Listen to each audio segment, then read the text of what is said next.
3 വർഷത്തെ അഫെയർ ആയിരുന്നു. അതിലൊരു 6 മാസം ലിവിങ് റിലേഷൻ. പിന്നെ എന്ത് പറ്റി?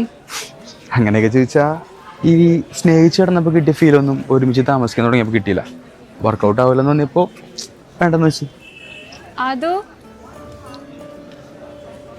സിംഗിൾ പേരന്റിങ് ബോറായി തോന്നിയിട്ടൊന്നുമല്ല, പക്ഷെ ഇപ്പൊ എടുക്കുന്ന തീരുമാനം പിന്നെ തെറ്റായും തോന്നരുതല്ലോ. പക്ഷെ രോഹിത്തിന്റെ കാര്യം അങ്ങനെയല്ല. ഇനി ആലോചിക്കാൻ ഇനിയും സമയമുണ്ട്. ഇല്ലടോ, തീരുമാനം. Thank you.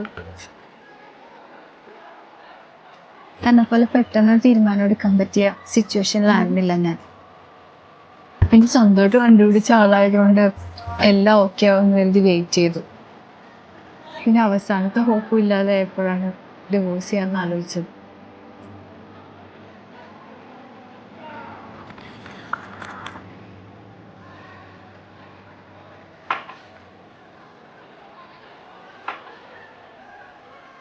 ഒരു റിലേഷൻഷിപ്പിൽ ഏറ്റവും ഇമ്പോർട്ടൻ്റ് എന്താ? പ്രയോറിറ്റി. അവർ നമുക്ക് വേണ്ടി തരുന്ന സമയം അതുപോലും പ്രോപ്പറായി കിട്ടിയില്ലെങ്കിൽ പിന്നെ എന്താ റിലേഷൻഷിപ്പിൽ കാര്യം?